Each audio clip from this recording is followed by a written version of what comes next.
성경 말씀 야고보서 5장입니다. 야고보서 5장 1절 말씀에서 6절까지 말씀을 봉독하겠습니다. 자, 이제 너희 부자들아, 너희에게 임할 너희의 비참한 일들로 인하여 슬피 울며 울부짖어라. 너희의 재물은 썩었고 너희의 옷은 젖먹었으며 너희의 금과 은은 부식되었으니 그것들의 녹이 너희를 대적하는 증인이 되고 불같이 너희 살을 먹으리라. 너희가 마지막 날들을 위해 재물을 함께 모아 쌓았도다.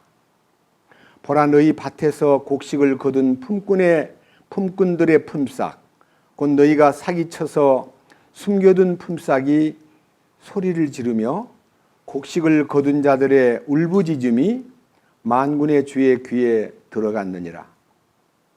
너희가 땅에서 쾌락 가운데 살며 방탕함에 빠져 살려고 하는 날에서와 같이 너희 마음을 살찌게 하였도다. 너희가 의인을 정죄하고 죽였으나 그는 너희에게 대항하지 아니하느니라. 6절까지 말씀을 읽었습니다. 다시 한번 기도드리겠습니다.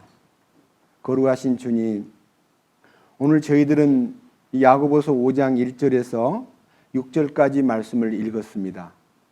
이 말씀에 담긴 하늘에 속한 뜻과 하나님 아버지께서 우리에게 알려주시고자 하시는 거룩한 이 말씀에 담긴 비밀을 우리에게 열어주셔서 우리로 하여금 이 성경을 읽거나 말씀을 듣거나 이 말씀을 묵상할 때에 이 말씀에 담긴 하늘에 속한 신비가 우리의 삶을 지배하고 우리의 모든 우둔하고 세속적이고 정욕적이고 이 세상의 향락을 추구하는 본능 속에서부터 우리를 풀어주시고 영광받기에 합당한 주님을 높이고 찬양하며 감사드리고 그리고 주님 앞에 신실한 증인으로서 충성되게 살아갈 수 있도록 이끄시옵소서.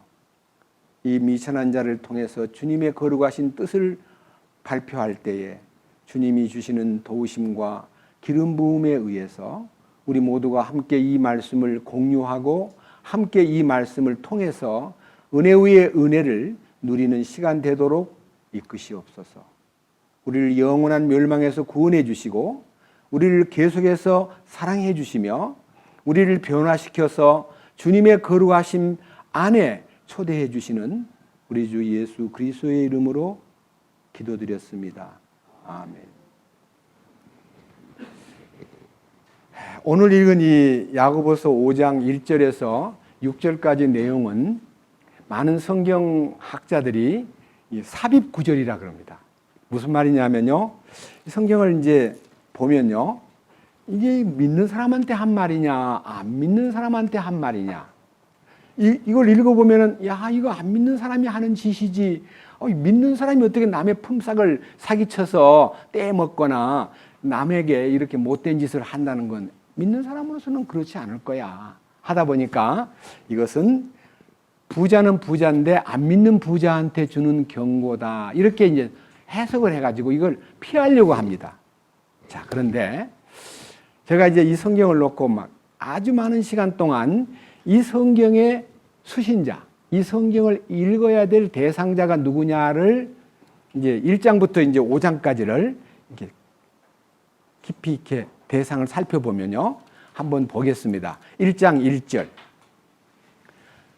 하나님과 주 예수 그리스도의 종 야고보는 널리 흩어져 있는 12지파에게 인사하노라. 12지파라는 것은 이스라엘의 12지파, 그러니까 유대인을 향해서 이 편지를 썼습니다.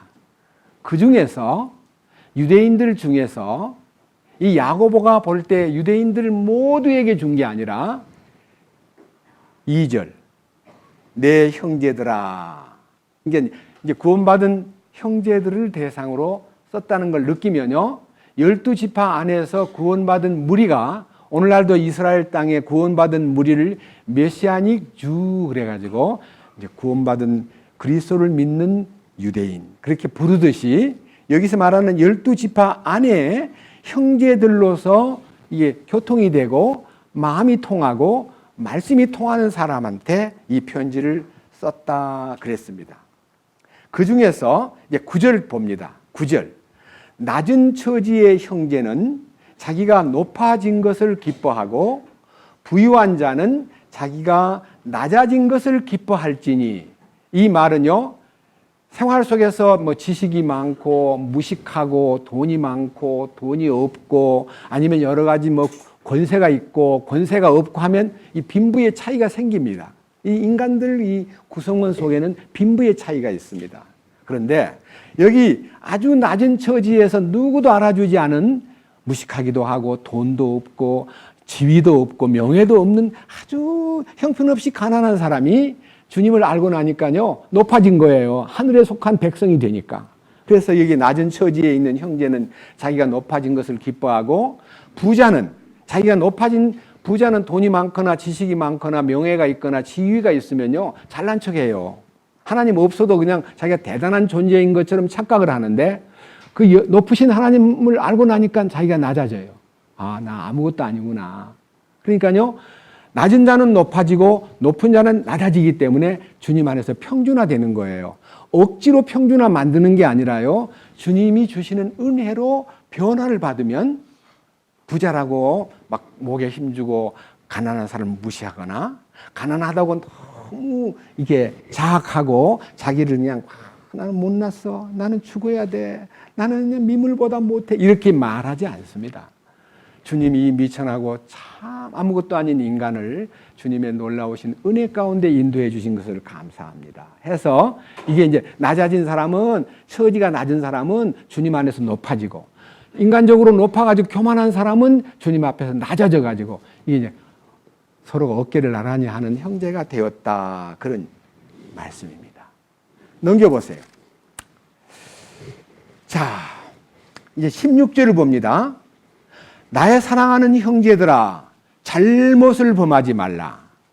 그러니까요, 구원받은 형제로서 이 사도 요한, 이제 예수님의 동생 요한이, 야고보가 사랑하는 형제들아, 잘못을 범하지 말라는 이 잘못을 범하는 게 뭔 말이냐 하면요, 17절. 모든 좋은 선물과 완전한 선물은 위에서 오며 빛들의 아버지로부터 내려오나니 그분께는 변함도 없고 회전하는 그림자도 없느니라. 그분께서 자신의 뜻에 따라 진리의 말씀으로 우리를 낳으셨으니 이것은 우리가 그분의 창조물 중에 첫 열매 종류가 되게 하려 하심이라. 그러므로 내 사랑하는 형제들아, 사람마다 듣기는 빨리 하고 말하기는 더디하며 진노하는 것도 더디하라. 이 말은요, 하나님의 선물을 받은 이 은혜로, 죄사함 받는 것도 선물로 받은 거고요, 이제 이 두 번째 은혜인 이 변화를 받는 것도 은혜로 받는 거거든요. 이건 선물이에요. 위로부터 내려온 좋은 선물, 완전한 선물은 다 아버지께로부터 온다고 말씀하셨어요. 그럼 너가 하나님의 거룩하심 속에서 창조물 중에 첫 열매가 되게 하려고, 이 첫 열매라는 것은 부활의 열매입니다. 예수님이 이 인류 가운데서, 죽은 자 가운데서 가장 먼저 부활하셔가지고 그 부활한 그 자신만 혼자 부활한 게 아니라 믿는 모든 무리들을 그 부활 생명 안에 포함시켰기 때문에 우리도 그 부활 생명 안에 들어있는 첫 열매 종류들입니다.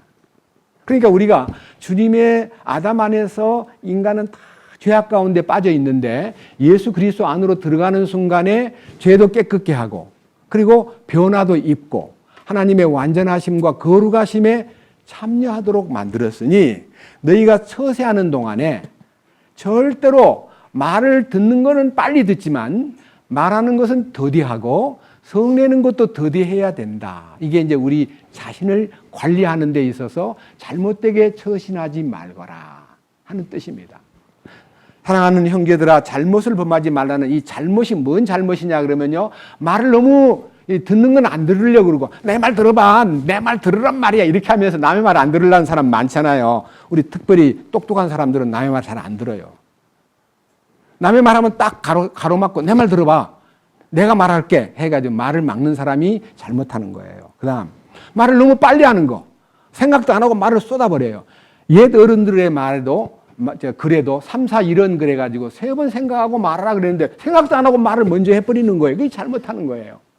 그 다음 성질이 울컥 올라나왔을 때는 주여 나를 조정하소서, 나를 다스리소서 하고 주님 앞에 물어야 되는데 성질을 막 내놓고 나중에 후회하는 사람이 잘못하는 거예요. 그러니까 듣는 것을 경청하고 말하는 것은 더디하며 성내는 것도 더디하고 나면요 성이 가라앉아 버려요. 이게 바로 그러므로 보세요. 21절 그러므로 모든 더러움과 넘치는 악을 내버리고 접붙여진 말씀 곧 능히 너희 혼을 구원하시는 말씀을 온유함으로 받으라. 그래서 우리 인생은요 변화가 뭐냐? 정자가 바뀌는 거예요. 탱자나무를 다 잘라버리고 유자나무를 접붙이면 1, 2년 후에 한 2년 지나면요 거기서 유자가 열려요. 변화가 온다 이거. 정자가 바뀌었으니까. 우리 아담 안에 있는 이 죄인을 이대로는 안 되니까 아무리 걸음 잘 주고 아무리 전지를 잘하고 정성을 기울여도 탱자는 탱자예요. 근데 잘라버리고 주님의 십자가의 능력으로 나를 잘라버리고 유자나무를 접을 붙이듯이 하나님 말씀을 나에게다 딱 그리스도의 생명을 접붙이면요 그게 이제 주님의 인격으로 변화되는 거예요. 이게 변화예요. 접붙이는 능력의 말씀이 혼을 구원하는 말씀이다. 그런 뜻이에요. 접붙이는 건 나무가 해요? 농부가 해요? 아버지는 농부잖아요. 농부가 하지 내가 하는 거 아니에요. 주여 나를 접붙여 주시옵소서. 그런다고 접붙여지는 거 아니에요. 내가 아니라는 것을 철저하게 깨닫고 주여 나는 아닙니다.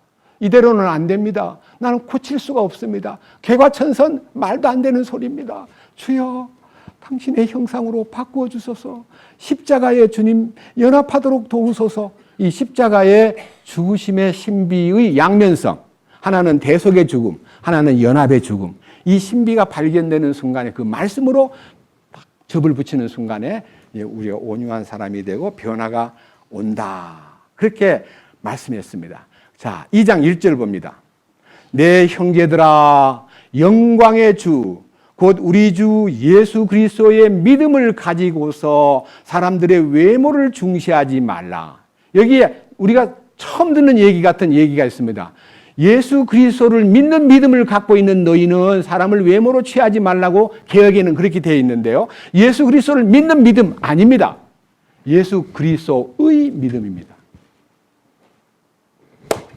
이해하시겠습니까?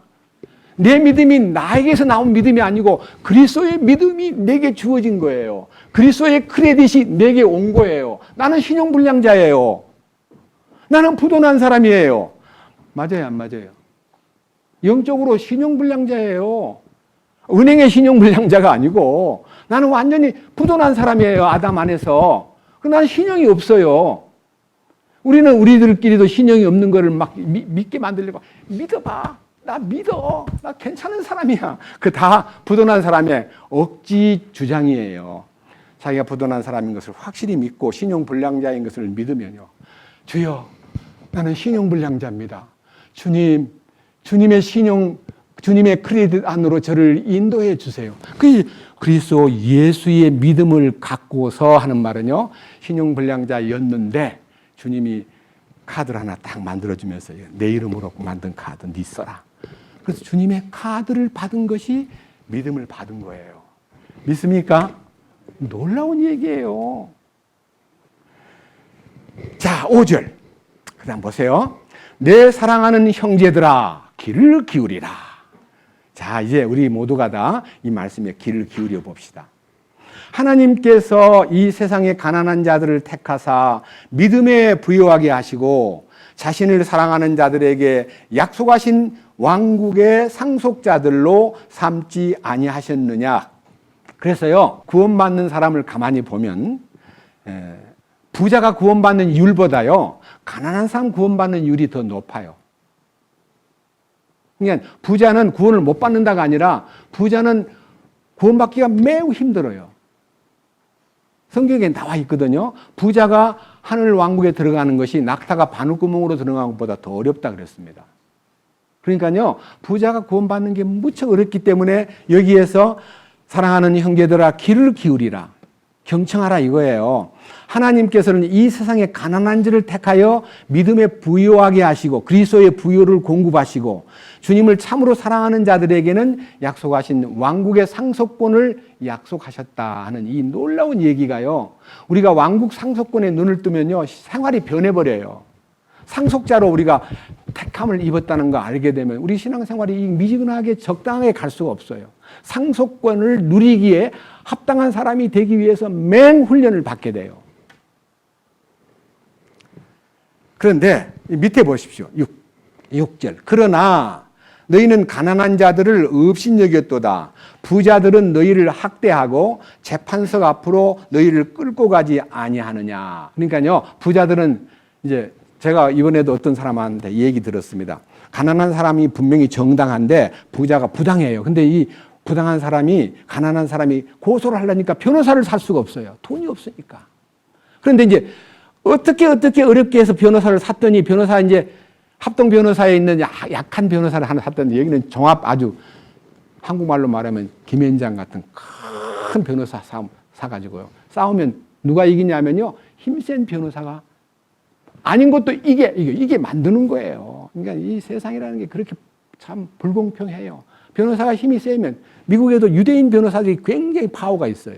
유대인 변호사를 사면요, 죄인도 의인 만들고요, 살인자도 무죄로 만들 수 있는 그런 특수한 기법이 있다는 거 아닙니까? 말이 됩니까? 그러니까 돈 없는 사람은 결국 패소해요. 여기 보세요. 가난한 자들을 학대하고 재판석 앞으로 끌고 간다는 말은 법정에다 세워가지고 안 믿는 사람 앞에다가 판단을 받게 만드는 일들이 있을 수 있겠느냐? 이런 얘기입니다. 자, 그 다음 보십시오. 8절, 2장 8절. 너희가 성경 기록에 따라 너는 내 이웃을 내 자신과 같이 사랑하라 하는 왕가의 법을 성취하면 잘하거니와 너희가 사람들의 외모를 중시하면 죄를 범하고 율법에 의해 범법자로 확정되리라. 이 왕가의 법 하는 말은요, 마태복음 5, 6, 7장이 왕가의 법입니다. 그러니까 이 야고보는 마태복음을 중심으로 이 말씀을 조명했기 때문에 말씀 속에는 왕가의 법이라는 말과 자유의 법, 그 다음에 최고의 법, 그 다음에 놀라운 이제 완전한 법, 이것이 전부가 다 마태복음 5, 6, 7장에 있는 주님이 세우신 왕국의 헌법입니다. 그 왕국의 헌법에 준해서 우리 신앙생활이 이렇게 엮어지지 않으면 전부 다 탈락합니다. 마태복음 7장 21절에 이렇게 기록되어 있습니다. 나더러 주여 주여 하는 자마다 다 하늘 왕국에 들어갈 것이 아니요 하늘에 계신 내 아버지 뜻대로 행하는 자라야 들어가리라.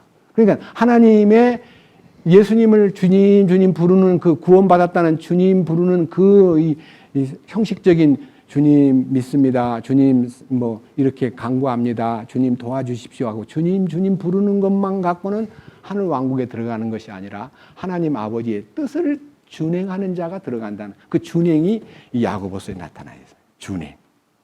왕국의 법을 따라 어떻게 준행하느냐. 준행을 하는데요, 내가 노력해서 준행하면 전부 불법입니다. 마태복음 7장 22절에 그날에 많은 사람이 나한테 와서 주여 주여 우리가 주의 이름으로 선지자 노릇하고 우리가 주의 이름으로 귀신도 내쫓고 우리가 주의 이름으로 능력을 행하지 아니하였나이까. 그러니까 뭐 했다는 거예요. 주님 이름으로 열심히 살았는데 주님이 수고했구나 그래 들어오너라 이러질 않고 불법을 행하는 자들아 내게서 떠나가라. 나는 너를 도무지 알지 못한다. 왜 그럴까요? 무엇을 했냐가 중요한 게 아니에요. 얼마나 열심히 살았느냐가 중요한 게 아니에요. 누가 했느냐? 네가 했느냐? 주님이 하셨느냐?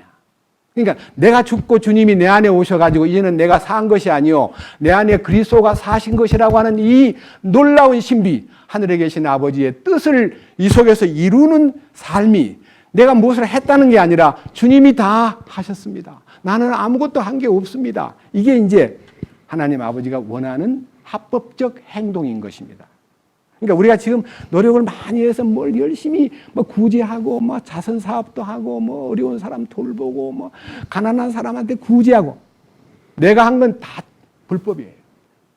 주님이 나를 심부름 시켜가지고 내가 하기는 했는데 그 사람이 나한테 고맙다 그러면 나는 아니고요. 심부름 왔어요. 그럼 심부름 왔으면 칭찬하는 사람한테 여러분 우체부가 칭찬 받아야 돼요? 안 받아야 돼요? 아니 우체부가 아주 선물 보따리를 누가 보냈는데 들고 와서 여보세요. 여기가 5-1번지 아줌마 주인이시요? 줬어요. 그러면 그 우체부한테 고맙단 말을 해요. 갖다 주느라고 수고했으니까. 근데 붙잡고 막 이 선물 줘서 고맙다고 할 수 있습니까? 우체부한테. 우리는요, 우체부예요. 주님 것을 저도요, 우체부에 불과합니다. 제가 여러분들한테 설교를 해가지고 뭐 어떤 사람이 은혜 받고 깨달았다 해서 제가 은혜를 준 사람이 아니라 저는 심부름꾼이에요. 그게 이게 성경에 나타나 있는 왕가의 법이에요. 밑에 보십시오. 자, 그 다음 이제 2장 14절. 내 형제들아, 사람이 자기가 믿음이 있다고 말하면서 행위가 없으면 그것이 무슨 유익을 주느냐? 믿음이 그를 구원할 수 있겠느냐? 만일 형제나 자매가 헐벗고 일용할 양식이 없는데 너희 중에 누가 그에게 이르기를 평안히 가거라. 너희는 따뜻하게 하고 배부르게 하라 하고는 몸에 필요한 그것들을 너희가 그들에게 주지 아니하면 그것이 무슨 유익을 주느냐? 이와 같이 믿음도 행위가 없으면 그것만으로는 죽은 것이니라. 여기서 말하고 있는 형제 자매들이 서로 교통하는 거, 돌보는 거, 구제하는 거, 어려운 사람을 베푸는 것도 주님이 그 안에서 움직여야. 이런 거는 여러분 조심해야 됩니다.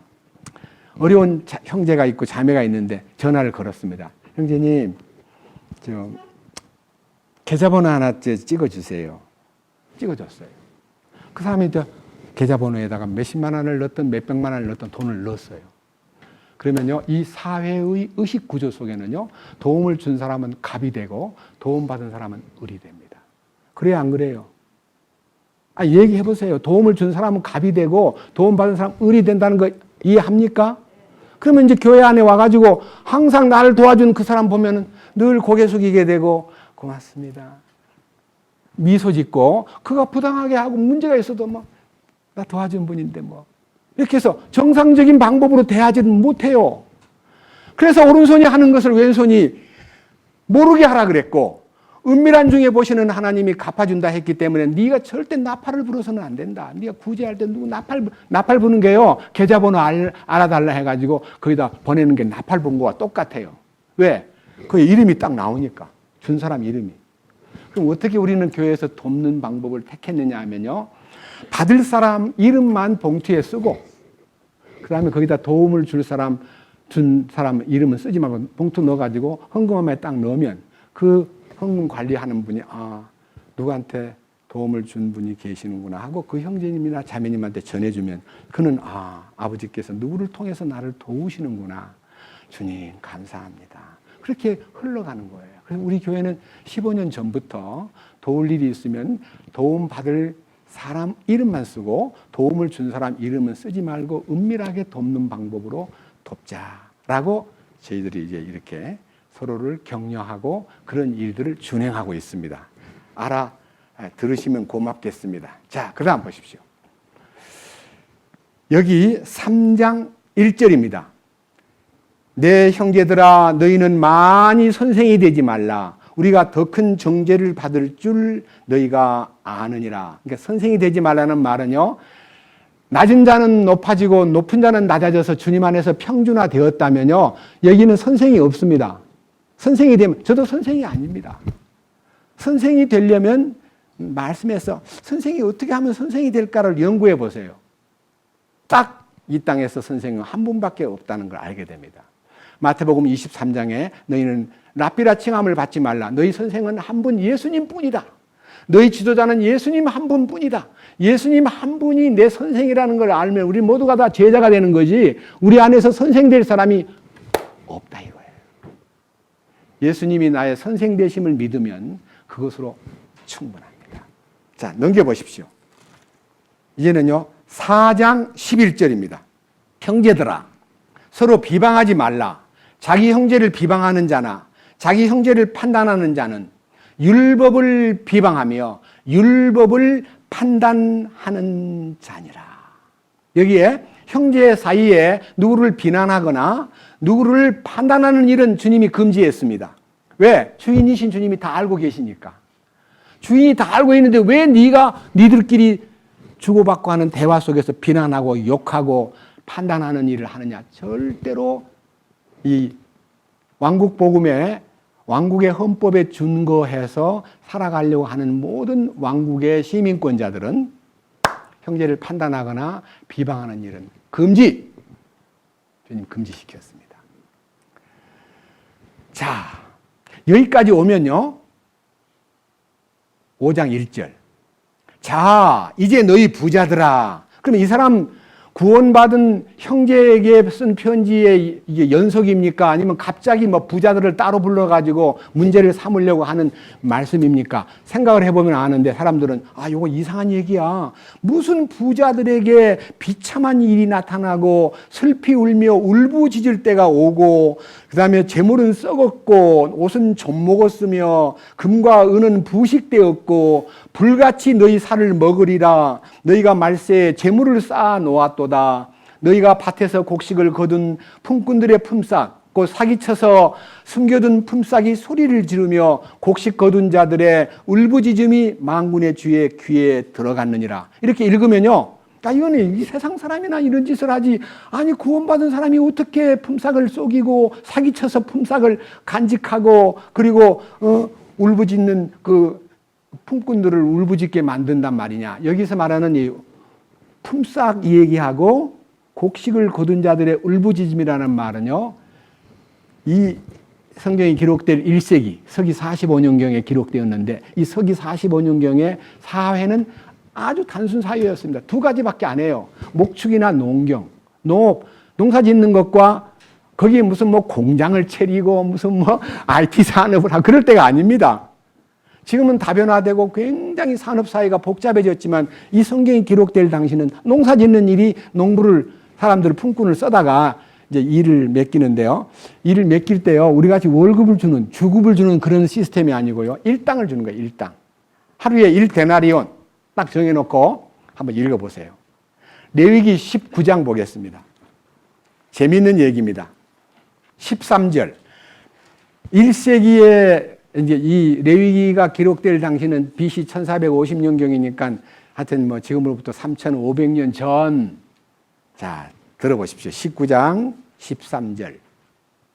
너는 네 이웃을 속이고 빼앗지 말고 강탈하지 말며 고용한 사람의 삭슬 아침까지 밤새도록 내게 두지 말라. 이 말은요, 고용한 사람 일당을 그날 저녁 때 해가 지기 전에 주라 이거예요. 일 끝내고 나면 줘야 되는데 내일 줄게? 이러면 안 된다 이거예요. 그러니까 절대로 고용자를 피고용자를 속여 빼앗거나 강탈하거나 삭슬을 그날에 안 주고 그 다음 날까지 넘기는 일은 하지 말아라. 이게 이제 그 당시 시대였습니다. 포도원의 일꾼들을 아침부터 이제 오후까지 딱 오전에 온 사람, 중간에 온 사람, 그다음에 2시간 전에 온 사람 다 일 시켜놓고 한 데나리온씩 그날 주잖아요. 아침 일찍 온 사람은 늦게 왔기 때문에 어떻게 나하고 똑같이 주지? 아니 지금 2시간밖에 일을 안 했는데 나는 온종일 일을 했는데. 주인님, 나는 온종일 일했는데 온종일 일한 거 한 데나리온 주고 2시간밖에 일 안 하는 사람은 한 데나리온 주는 게 공평치 못합니다. 내가 알아서 할 일이야. 그건 주인의 권한이야. 뭔지 아세요? 예수 믿은 지 오래됐다고 믿음이 크고 예수 믿은 지 늦게 왔다 해서 너는 늦게 왔으니까 이만큼만 받아 하고 줄이는 게 아니고 똑같이 주는 거예요. 주님은 우리를 일찍 오든 늦게 왔든 주님 안에만 들어오면 은혜를 똑같이 준다는 거예요. 자, 그 다음 보십시오. 이제는요, 신명기 24장으로 갑니다. 14절. 이 고용의 원칙인데요. 자, 들어보십시오. 신명기 24장 14절. 가난하고 궁핍한 품꾼은 내 형제든지 내 땅에 내 성문 안에 거하는 나그네든지 너는 그를 학대하지 말며, 일을 시킨다고 해서 피고용자라고 해서 고용주가 학대를 하거나 무시하지 말아라. 24장 15절. 그는 그의 품삯을 그가 일한 날에 주고 해가 그거 뒤로 지지 말게 할지니, 그러니까 일을 한 그날의 당일에 품값을 주고 절대로 나를 넘기지 말아라. 그가 가난함으로 그 품삯을 마음에 두느니라. 그가 너를 대적하여 죽게 부르짖으면 그것이 네게 죄가 될까 염려하노라. 품삯을 못 받은 사람이요, 집에 가가지고 이제 먹을 게 없으니까, 주여, 그 부자가 오늘 품삯을 안 줘서 이렇게 힘이 듭니다. 그 부자를 좀 꾸짖어 주세요. 부자가 그렇게 그냥 내일 준다고 안 줘요. 이렇게 주님 앞에 가난한 자가 배가 고파서 부르짖으면요, 그것이 죄가 되고 하나님이 그 사람한테 문제를 삼는다는 거예요. 그러니까요, 줄 거는 줄 날에 주라는 겁니다. 그래서 야고보서 5장에 나오는 품값을 제때에 주지 아니한 실수를 그리스도인들도 할 수 있다는 거예요. 저는 제가 사업장에서 여러 방면으로 일을 해봤지만요, 월급을 몇 달치씩 못 주고요, 1년에 두세 번씩 못 준 그런 예도 있었고요, 너무너무 어려워서 차비가 없어가지고 시내를 못 나간다는 애들도 있을 정도로 기숙사 생활하는 종업원들이, 그런 일들을 우리 안에서도 보았기 때문에, 믿는 사람들 안에서도 보았기 때문에 이 야고보서 5장에 대한 얘기가 불신자만 그런 것이 아니라 믿는 사람들도 그럴 수 있다는 것에 대한 매우 충격을 받고 마음의 기도가 됐습니다. 이거는 삽입구절이 아니다. 이건 구원받은 사람한테 준 그리스도인의 모습을 얘기하지, 구원 안 받은 사람이 부자고 싹군 제때 안 주고 사기 쳐먹고 하는 이방인들을 두고 한 말이, 왜 야고보서에 주님의 행하심을 주장하면서 갑자기 이방인들한테, 부자들한테 딴 말을 합니까?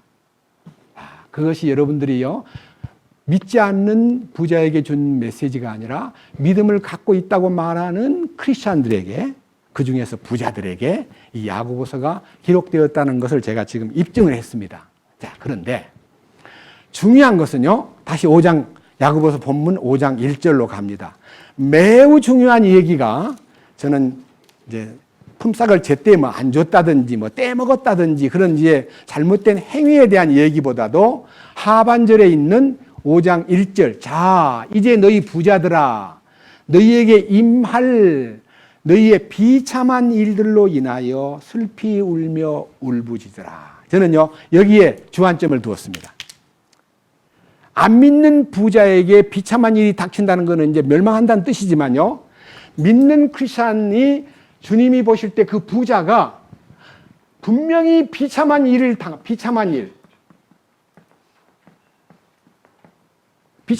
온다는 거예요. 두 번째, 여기 보통 얘기가 아니에요. 그냥 야 정신 차리라든지 뭐 회개하라든지 그게 아니고요, 비참한 일들로 인하여, 비참한 일들 때문에 슬피 울며 울부짖으라. 여기 보세요. 슬피 울며 울부짖으라.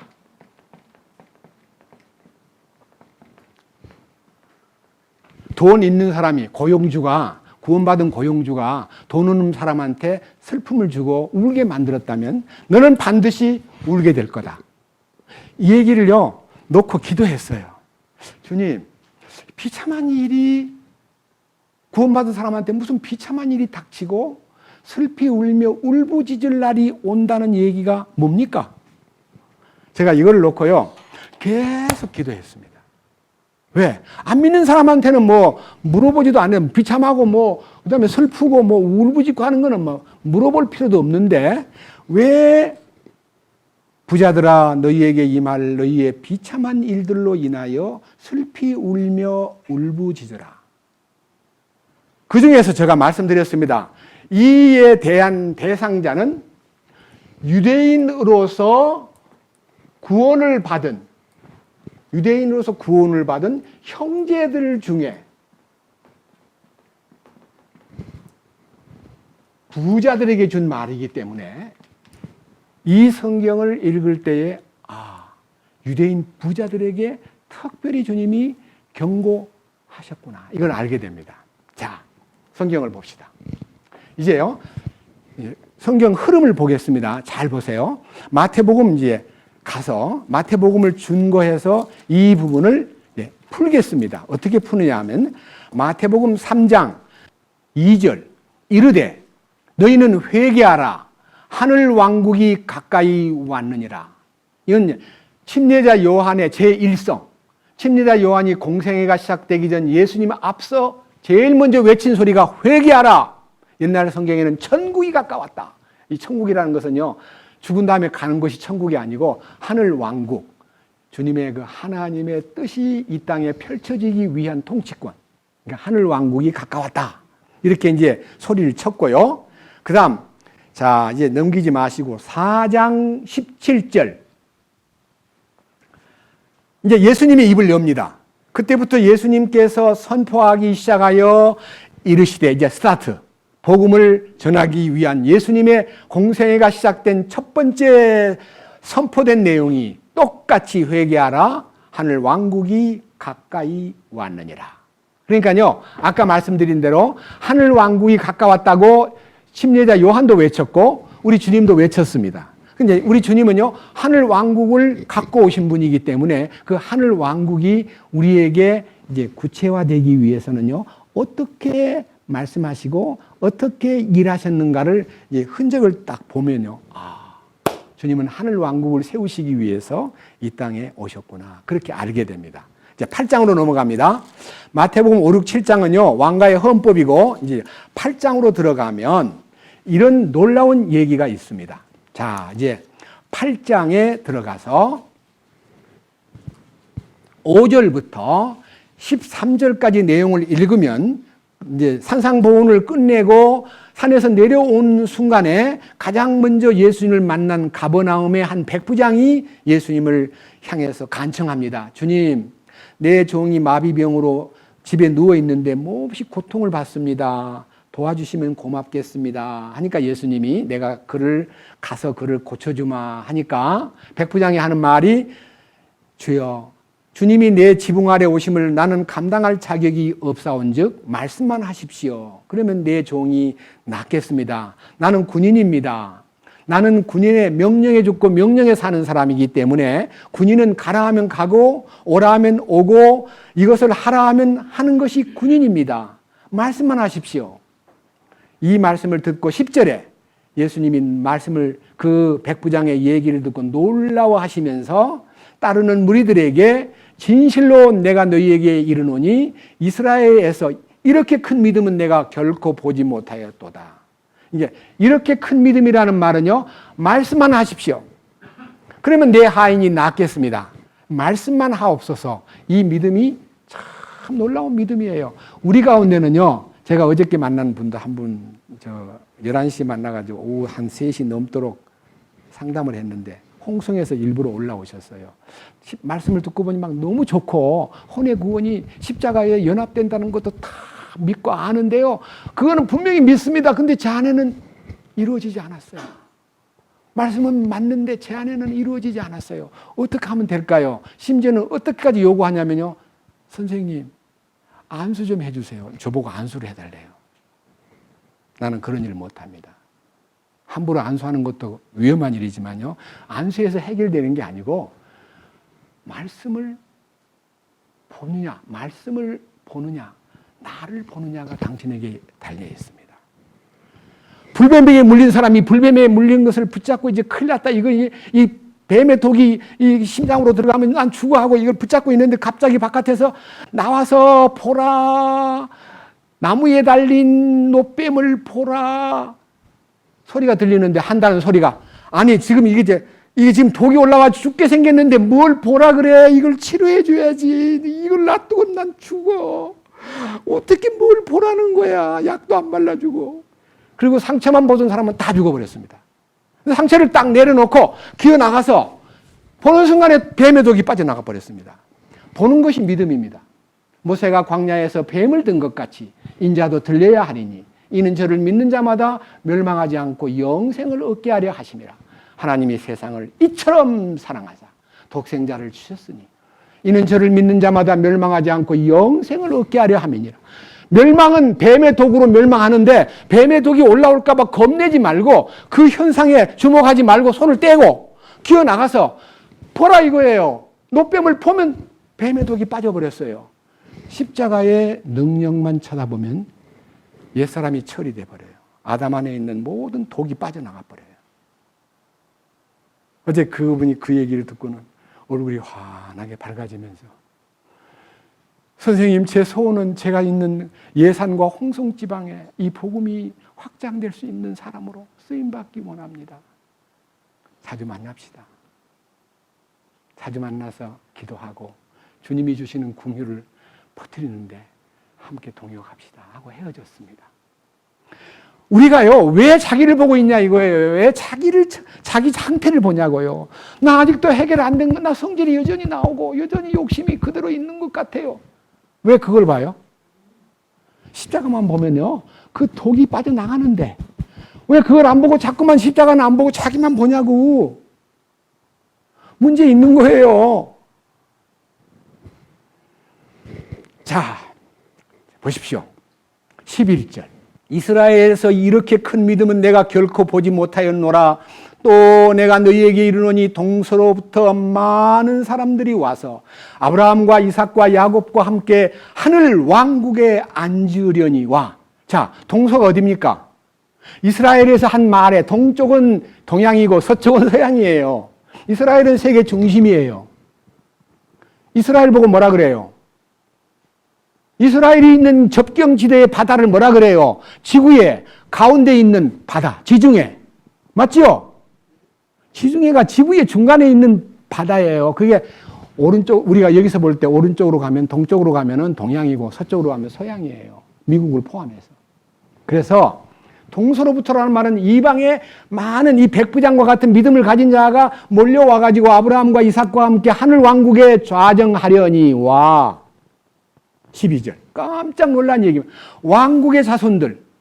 왕국의 자손이 누굽니까? 예, 하나님의 왕국의 중심지에 있던 이스라엘 사람들이 왕국의 자손입니다. 근데 그 자손들은 어떻게 된다는 거예요? 성경을 보고 얘기 좀 해보세요. 왕국의 자손들은 어떻게 된다고요? 왕국에서 쫓겨나서 바깥 어둠 속으로 쫓겨날 뿐만 아니라 거기서 뭐 한다고요? 슬피 울며 이를 간다. 이 슬피 우는 게 뭡니까? 후회하는 거예요. 그 다음에 이를 가는 게 뭡니까? 자탄. 세상에 내가 이렇게 멍청한 짓을 하다니. 예수님이 다 알려주셨는데, 우리에게 먼저 알려주셨는데, 이걸 따르지 않고 무시하고.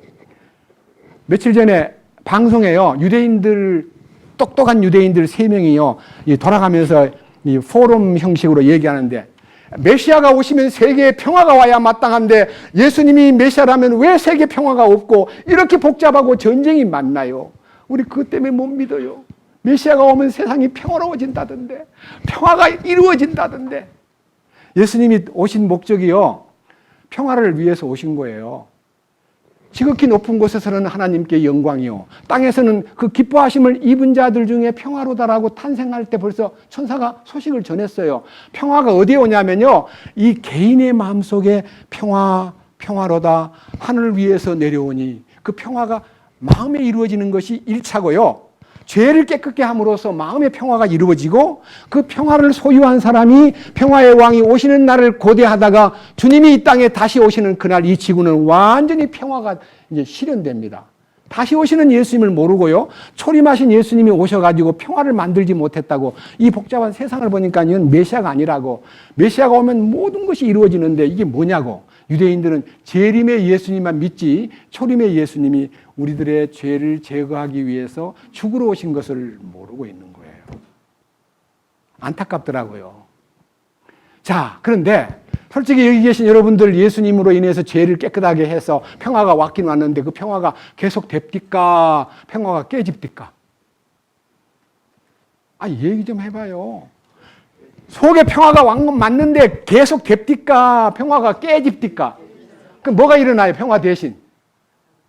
전쟁이란 전쟁. 돈 전쟁, 사람과의 전쟁, 고부 간의 갈등, 부부 간의 갈등, 부자지 간의 갈등, 모녀지 간의 갈등, 친구지 간의 갈등, 막 전쟁이 또 일어나요. 이게 뭐예요? 주님을 믿는다는데 평화가 이루어진 게 아니라 더 전쟁이 일어난 걸 보니까 난 아니네. 사탄이 탁 꼬드기는 거예요. 네가 뭐 구원을 받아? 야, 그 가짜야. 예수가 뭐 너를 위해 죽어? 그게 무슨 힘이 있어? 너 보니까 아닌 것 같아 해가지고 더욱더 타락을 시키고 더욱더 세상에 빠지게 만드는 것이 사탄이 죽이고 멸망시키는 일에 선동적으로 우리를 유혹하고 우리를 고소하는 것입니다. 근데 그 고소를 이기고 사탄의 어떠한 꼬드김도 넘어가지 않으려면 성령으로 인해서 십자가의 능력에 붙잡혀서 십자가에 연합하면, 주님의 죽으심에 연합하면, 그분의 묻히심에 연합하면, 그분의 부활에 연합하면 똑같으리 뭐가 똑같아요? 주님과 똑같으리. 그래서 주님이 그 똑같이 된 사람을 데리고 신부 만드는 거지, 주님하고 별다른 사탄에 이용당하고 있는 사람 절대로 안 데려갑니다. 그러니까 안 데려가니까 어떻게 돼야 돼요? 이 밑에 보세요. 안 데려가는 사람이 어떻게 되는가? 12절, 왕국의 자손들은 바깥 어두움 속에 쫓겨날 것이요 거기서 슬피 울며 이를 갈미 있으리라. 자, 이제 하늘 왕국의 비밀이 많이 이게 비유로 나타나 있는데요. 한 구절, 이제 중요한 거 한 구절만 보겠습니다.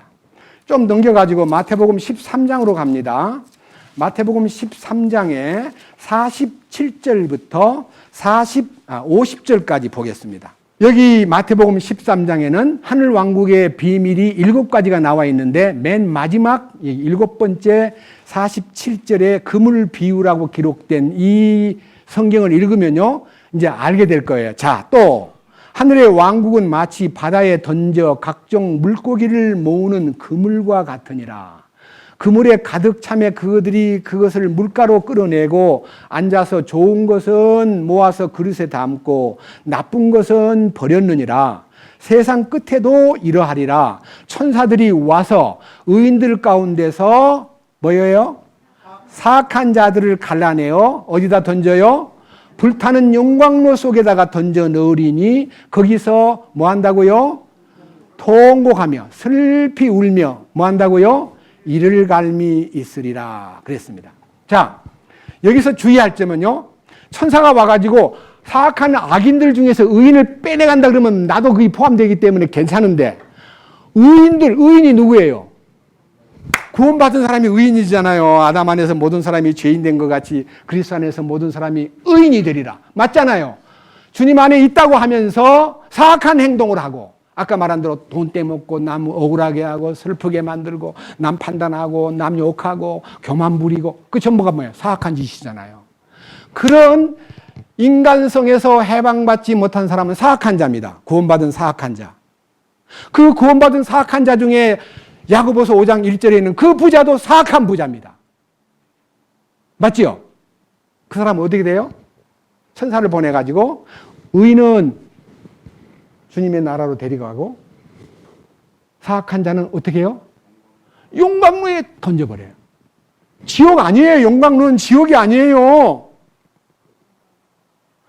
용광로가 뭐 하는 곳입니까? 찌꺼기를 골라내는 곳이 용광로예요. 여러분, 그 고물상에 있는 많은 쇠들을요, 용광로에 싹 집어넣으면 녹아가지고 찌꺼기가 막 떠요. 그러면 그 찌꺼기는 드러내고 그걸 쇠물 가지고 새 도구를 만드는 것이 용광로이듯이, 십자가에 들어가면 용광로의 역할을 하고, 용광로에 들어가면 나의 모든 과거와 찌꺼기가 다 제거돼 버리고 주님의 성분만 남는 것이 용광로의 역할인데, 십자가에 연합되지 아니한 거로 남아있는 찌꺼기를 태우기 위해서 천년왕국에서 제외시켜가지고 용광로에 던져 넣어서 거기서 슬피 울며 이를 가는 거예요. 누구를 원망하냐면, 하나님 어찌 나 구원받았는데 여기다 보냈어요 하고 우는 게 아니고, 맞아 내가 여러 차례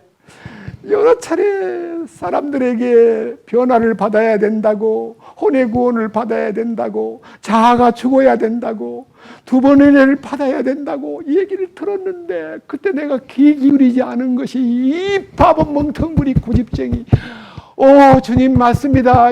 마땅히 벌 받아야 될 거 믿습니다. 거기서 울부짖는 거예요. 거기 가서 울부짖기 전에 세상에서 울부짖으라는 거예요. 그것이 애통이에요.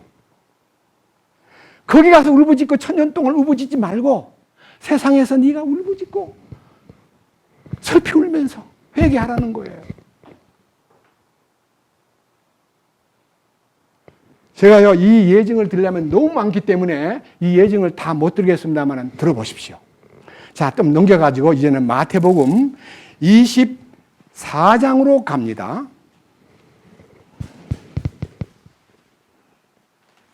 마태복음 24장은요, 40페이지입니다. 36절부터 해설을 합니다. 우리 주님 오실 날은 아무도 그 시각을 모른다. 천사도 모르고 하늘의 아버지만 아신다. 노아의 날에 홍수가 날 때에, 그 다음에 홍수 전에 노아가 방주에 들어가던 날까지 인간들은 먹고 마시고 장가가고 시집가고 있으면서도 홍수가 와서 그들을 다 썰어버릴 때까지 알지 못하였나니 우리 주님 오실 날도 그러하니라. 두 사람이 들에 있을 때 하나는 붙잡혀가고 하나는 남겨질 것이요, 두 여자가 방앗간에 있음에 맷돌을 갈고 있을 때 하나는 붙잡혀가고 하나는 남겨지리라. 그러므로 깨어 있으라. 어느 시각에 너희 주가 오실런지 너희가 알지 못하느니라. 그러므로 너희는 이것을 알아라. 만일 집주인이 도둑이 어느 경점에 올 줄을 알았더라면 깨어 있어 자기 집이 뚫리지 않게 하였으리라. 그러므로 너희도 준비하고 있어라. 생각하지 않은 시각에 우리 주님이 오시리라. 자, 여기에 우리 주님 오실 날은요, 예고 없이 도둑같이 온다 그랬어요. 도둑같이 온다는 말은 아무도 모르게 온다는 뜻이에요. 이거 아셔야 돼요. 그런데 여기 보세요. 45절이 중요합니다. 그런즉 자기 주인으로부터 그의 집안 사람들을 넘겨받아 다스리며 제때에 그들에게 양식을 나누어 줄 신실하고 지혜로운 종이 누구냐. 그의 주인이 올 때에 그렇게 하고 있는 그를 보면 그 종이 복이 있도다.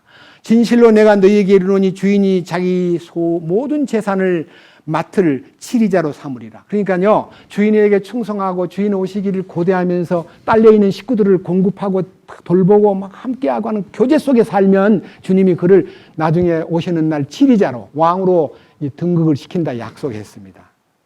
그런데 밑에 보십시오. 자, 48절. 그러나 그 악한 종이 누굽니까? 구원받은 사람입니까? 구원 안 받은 사람입니까?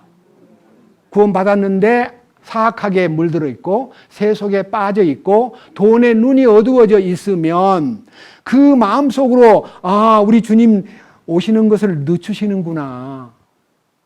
우리가요, 솔직하게 한번 얘기해 봅시다. 80년대 후반부터 2000년대 1999년도까지요.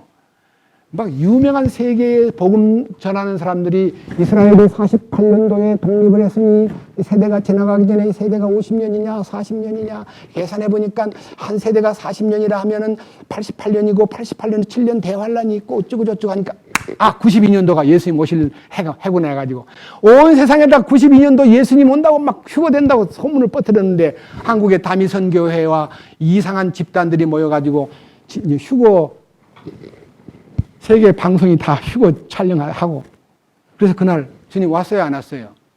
거짓말로 부도가 나는 바람에 휴거라는 얘기만 꺼내도 이단이 돼버렸습니다. 휴거라는 얘기만 꺼내도 이단으로 취급했습니다. 2000년이 넘었는데도 아직도 안 와요. 복음 전하는 사람 대부분이 살렘 키르반이든지 많은 복음주의자들의 이 방송 설교를 하던 사람이 2000년 안에 예수님 온다고 소문 뻗어 놓고 나중에 보니까요, 다미선교회에 앞장섰던 이장님 목사의 통장을 조사해 보니까 어마어마한 돈이 들어있다는 거 아닙니까? 다른 사람 보고는 다 빨리 정리해, 집 정리하고 돈 정리해 놓고 자기는 통장에다 돈을 넣어놓고 사기친 거 아니냐 이거예요. 떠날 사람이 왜 돈을 갖고 있어요? 다 뿌리고 가야지. 그죠? 성경에는요, 주님 오실 날이 임박하면 돈을 뿌리고 집을 정리하라는 말이 한마디도 없습니다.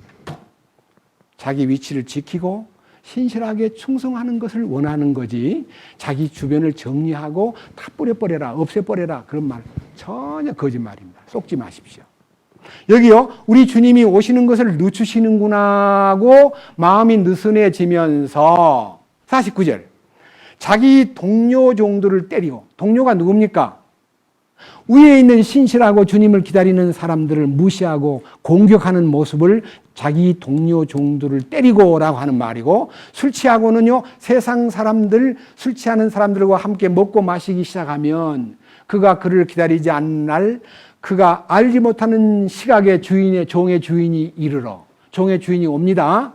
예고 없이 왔습니다. 그리고 끝나는 게 아니고 그 사람도 데리고 갑니까? 잘라냅니까? 잘라내는 거예요. 잘라낸다 그랬어요. 51절. 뭐라 했어요? 글을 어떻게 한다고요? 잘라내고라는 단어가 영어로 보면 컷입니다. 컷. 커트라인 아세요? 커트라인 아냐고요? 50점 이하는 커트라인. 주님 오실 때에 참으로 신실하고 충성되게 주님을 기다리는 사람은 데려가지만요. 악하게 굴고 세상에 빠져 있고 구원 이 은혜 받은 두 번째 은혜 가운데 있는 사람을 핍박하고 무시하는 사람을 주님이 잘라내는 것만 끝이 아니에요. 잘라내고 난 다음에 뭐라 그래요? 이 위선자가 누굽니까? 속으로는요, 세속에 빠져 살면서 겉으로 선한 척한 것이 위선자입니다. 예수 믿는 사람들은요, 겉으로요, 제가 한번 쳐다보세요. 막 집에서 막 싸우다가도 누가 오면, 믿는 사람이 집에 오면요, 안녕하세요. 그게 위선이에요. 그대로 성질나고 싸우는 그대로 제가 지금 전쟁 중이었습니다. 참 죄송합니다. 이렇게 해야지. 뭘 미소를 짓고 반갑게 맞이해요. 그게 위선이에요. 그런 위선자, 속과 겉이 다른 자, 그 위선자들이 받을 몫이 있다 그랬어요. 위선자들이 함께 받을 몫을 따라 그것이 지정돼요. 위선자가 받을 몫이 지정되는데 그는 어디로 갑니까? 예? 아까 얘기한 대로 용광로에 던져져서 거기서 어떻게 해요? 슬피 울며 이를 갈미 있으리라 그랬습니다. 그 다음요 25장 1절에서부터 13절에 10처녀가 있는데 하늘 왕국은 등불을 들고 신랑을 맞으러 나간 10처녀와 같은데 5은 지혜롭고 5은 어리석어요. 어리석은 자는 등불은 가졌는데 기름이 준비되지 않았어요. 지혜로운 자들은 기름과 등불을 함께 등불도 함께 기름을 준비해 가지고 갖고 있다가 신랑이 너무 늦게 오니까 다 졸며 잠들었어요. 졸며 잠들었다는 말은요. 준비된 사람도 잔다고 해서 문제가 되는 거 아니에요. 또 준비 안 한 사람도 자고 있는 것도 문제가 안 되는데 이 잠든다는 말은 죽는다는 말하고도 비슷해요. 기다리다가 죽었어요. 근데 주님이 갑자기 신랑이로다 6절 한밤중에 신랑이로다 맞으러 나오라 신랑을 맞으러 나오라 하고 이제 소리를 막 천사들의 소리를 듣고요 일어나 가지고 자기 등불을 손질하는데 지혜로운 자들은 등불을 켜고 있고요 어리석은 자들은 등불이 꺼져가므로 우리 기름을 좀 나누어주면 좋겠다. 기름 좀 나누어줄 수 없냐고 부탁을 하니까 믿는 사람 같으면 좀 나눠주면 안 돼요? 근데 하는 말이 주님이 주신 기름이기 때문에 성령은 나눌 수가 없어요. 세상의 기름은 나눌 수 있지만 성령을 받은 것을 아버지가 성령을 받았는데 자기 아들한테 니 좀 나눠줄게. 성령을 어떻게 나눠줍니까? 성령의 기름 부음을. 예? 처음에 영을 적신 성령의 기름 부음은 구원받을 때고요. 두 번째 기름 부은 예비된 그릇은 혼을 비워야 됩니다. 혼에 막 돈, 명예, 세상, 쾌락 온갖 것이 다 들어있습니다. 그걸 비워야 되는데 우리들이 흔히 많은 사람들이 마음을 비우시오. 비워집니까? 절대로 안 비워집니다. 누가 오셔야 비워집니까? 주님이 성령을 가지고 오시면요. 저절로 비워져 버립니다. 그리스도를 아는 지식의 고매함을 인하여 나의 모든 자랑거리, 나의 모든 세속적인 지식과 내 모든 경력을 배설물로 여김은 그리스도를 얻고 그 안에서 발견되려 함이니 주님을 얻고 나니까 그 다 쓰레기같이 보이는 거예요. 가치가 딱 바뀌어요. 주님 오시면 내 마음의 눈이 열려서 내가 중요했던 모든 보물들이 다 쓰레기라는 걸 알게 돼요. 그게 가치관이 바뀌어야 버리는 거지 무조건 버리면 죽게 누가 버리고 와서 주님 앞에 와서 받았습니까? 아무도 받지 않았습니다. 우리 주님이 오시면 사라집니다. 그래서 파는 데 가서 사시오 했더니요. 10절 그들이 사러 간 사이에 신랑이 오므로 준비된 자들은 그와 함께 혼인잔치에 들어가고 문이 닫혔습니다. 그 뒤에 다른 처녀들이 이제 와서 주여 주여 우리에게 열어주세요. 문을 열어주세요. 그러니까 12절 그분이 응답하여 이르되 진실로 내가 너희에게 이르노니 내가 너희를 알지 못하노라 하였느니라. 그러면 혼인잔치에 못 간단 말이 뭔 말입니까? 휴거를 못하는 거예요. 휴거를. 혼인잔치가 휴고 7년 혼인잔치잖아요. 신랑 신부 만나는 혼인식하는 혼인 예식 자리에 못 들어가는 거예요. 그 사람들은 늦게 와가지고. 왜 늦게 왔냐? 기름을 준비 안 했기 때문에. 기름이 어느 기름이냐? 성령으로 적셔진 영은 말라가지고요. 비틀어져 있고, 이제 혼에 부은 기름을 가지고 이게 적셔야 되는데, 혼에 부은 기름이 없으니까 불이 꺼져 버렸어요. 사람의 영은 여호와의 등불이라. 사람의 깊은 속을 살피느니라. 여호와의 등불이 꺼진다는 말은요, 영의 기쁨과 찬송과 감사가 말라버렸다는 뜻이에요. 혼에 적셔진 그 부은 기름을 갖다가 부어줄 수 있는 여유가 있었는데, 그 여유로 그 그릇을, 기름을 채우는 그릇으로 안 삼고 세상을 채운 거예요. 요한계시록 8장에 있는 금은 보석과 18장에 있는 금은 보석과 세상의 모든 영화를 담고 그 혼이 세상에 그냥 꽉 묻혀 있는 것을 기름이 없는 사람이라 그래요. 여러분, 혼의 기름 부음이라는 게 굉장히 중요합니다. 베드로전서 1장 22절에 우리가 성령을 통해 진리에 순종함으로 우리의 혼을 깨끗하게 하여 거짓이 없이 형제를 사랑하기에 이르렀으니 마음으로 뜨겁게 피차 사랑하라. 그래서 우리 마음에요, 사랑이 가동되는 것이 혼의 처리가 될 때, 자아가 처리될 때 이 조건 없는 사랑이, 이 아가페의 사랑이 흘러나는 거예요.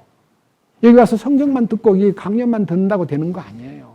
자기가 정말 슬피 울며 울부짖는 어떤 계기가 있어야 돼요. 애통함이 있어야 돼요. 어떤 사람이 혼의 구원을 받았다 그러기에 너무 좋아가지고 혹시 애통한 적이 있나요? 물었더니 막 성질이 나가지고 나를 갖다가 무시한다고 성질 내는 분도 계시는데 그 성질 낼 일이 아니에요. 진짜 내가 주님 앞에 슬피 울며 울부짖은 적이 있었던가. 이것이 우리한테 지나가야 됩니다. 자, 밑에 보십시오. 한 장 넘겨서.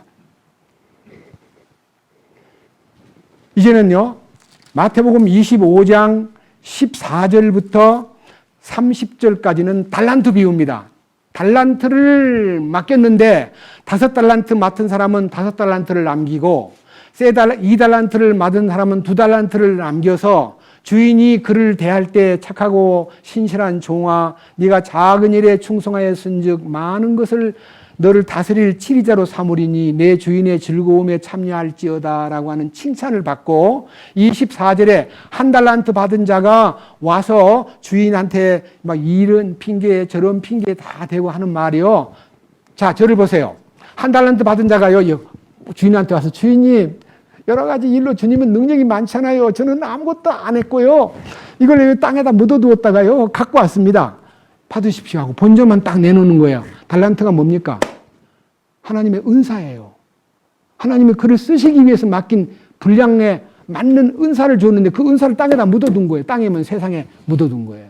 그래서 내놓은 거예요. 자, 보세요. 25절. 내가 두려워 당신의 달란트를 땅속에 감추었나이다. 보십시오. 거기에 당신의 것이 있습니다.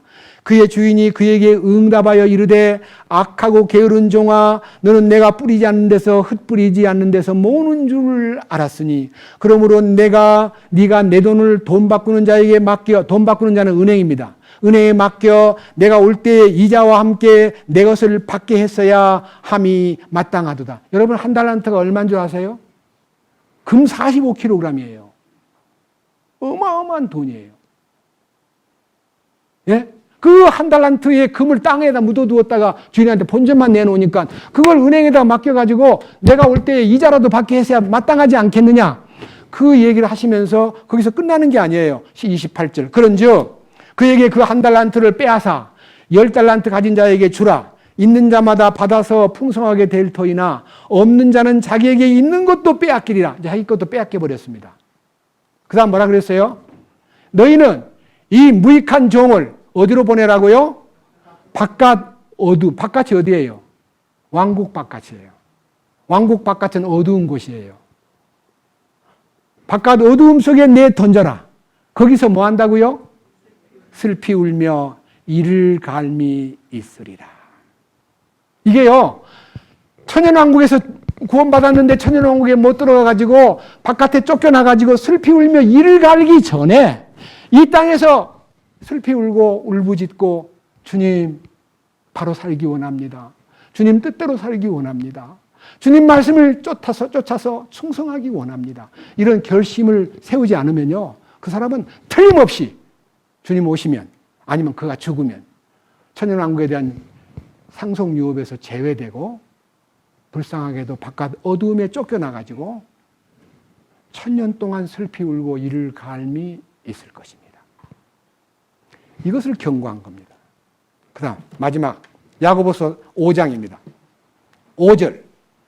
구원받은 사람이 너희가 땅에서 쾌락 가운데 살며 아직도 쾌락을 추구하고 방탕함에 빠지고 그 다음에 살려가는 날에서와 같이 너희가 멸망받을 살육의 날이라는 게 대환란 날이면, 대환란 날에 지구 인구의 절반 이상이 죽습니다. 며칠 전에 어떤 분이 와가지고요, 금년 내로요 전쟁이 일어나가지고 지구 인구의 96%가 죽고 한 4%만 남는다는 어떤 예언을 듣고 저한테 와서 전화로 왔습니다. 미쳤어? 성경에 그런 게 어디 있어? 있으면 대보시오. 대환란 때 첫 번째 4분의 1이 죽고요, 그 다음 3분의 1이 죽습니다. 약 절반이 죽습니다. 지금 75억입니다. 혹자는 이렇게 얘기합니다. 77억쯤 된다고. 그 중에 절반이면 35억이 넘고 37억이 넘습니다. 죽습니다. 남은 자만 왕국에 들어가서 다스림을 받습니다. 그때 평화가 실현됩니다. 예수님이 만왕의 왕으로 평화의 왕으로 오시고 그 평화의 일꾼들이 거기 가서 통치권을 행사할 크리스찬으로서 이 땅에서 충성되게 산 사람들이 주님이 원하시는 그 왕권에 동참하도록 이끄실 것입니다.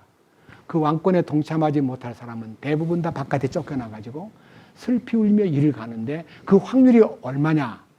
가나안 땅에 들어가기 위해서 애굽에서 나온 장정 60만 가운데 여호수아와 갈렙 두 사람만 가나안에 들어가고 나머지는 다 광야에서 죽었습니다. 그만큼 비율이, 여기 이렇게 오래된 교회 같은데 10년이 넘었다던데 왜 이렇게 숫자가 몇 명 안 돼? 저는 그 숫자에 연연하지 않습니다.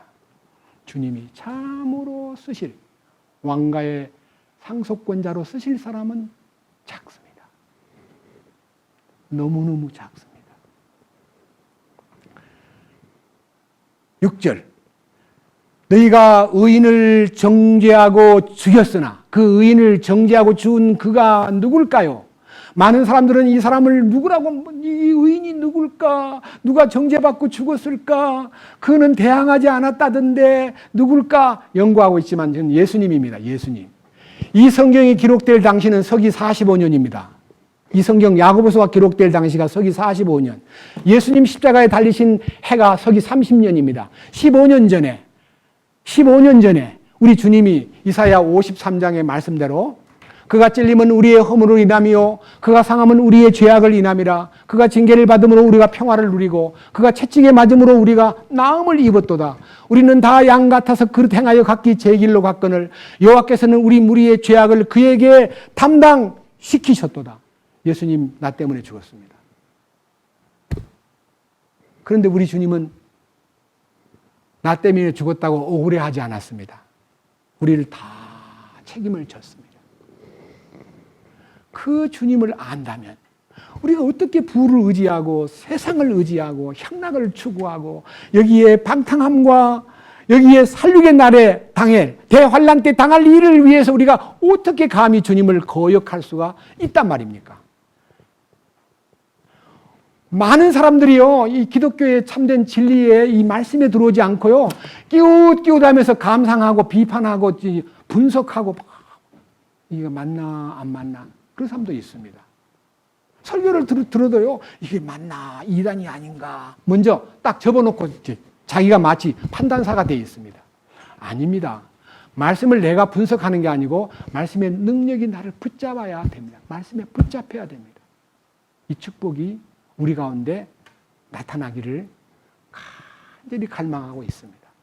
저는 이 일을 위해서 생명 다하도록 이 복음을 펼치겠습니다. 우리 주님이 우리를 위해서 정죄당하고 죽었지만 그는 대항하지도 않고 털강자 앞에서 잠잠한 양같이 그 입을 열지 않고 다 묵묵히 십자가를 지셨습니다. 우리들도 십자가를 지는 생활이라는 게 그 주님 안으로 들어가는 것이기 때문에 어떠한 불공정한 처우를 받든 어떠하게 무시를 당하든 어떠한 방법으로 욕을 먹어도 참고 묵묵함으로 십자가를 생각하면서 우리의 삶이 주님이 정죄받고도 죽임을 당하고도 대항하지 아니했던 그분의 마음 안으로만 들어가면 세상을 이길 수가 있습니다. 주님을 찬양합니다. 감사합니다. 주님, 오늘 또 이 부자의 얘기를 통해서 그들에게 임할 비참한 일들이, 슬피 울며 울부짖을 일들이 장래에 다가올 텐데, 이 땅에서 슬피 울고 울부짖는 일로 주님 앞에서 청산하고 새 생명의 이끄심을 따라, 거듭난 생명을 따라, 주님이 이끄시는 거룩한 뜻을 따라 충성하고 신실되게 사는 길을 보여주시옵소서. 이 부자는 돈을 쌓는 일과 자기를 위한 일에 몰두하고 다른 성도를 섬기고 베풀고 선한 사업에 부하고 나누어주기를 좋아하며 주님이 기뻐하는 바를 따라 돈을 쓰지 않고 자기만을 위해서 모아놓고 자기만을 위해서 너무나 많은 신경을 썼기 때문에 훗날 그에게 임할 슬픈 일이 왕국 바깥에 쫓겨나 슬피 울며 이를 가는 운명에 떨어질까 봐 이 야고보 선생님께서 경고한 이 경고를 우리들도 헛되이 받지 않고 실제로 받아서 주님이 기뻐하는 바를 수행하는 우리 모두가 되도록 이끄시옵소서. 우리 주 예수 그리스도의 이름으로 기도드렸습니다. 아멘.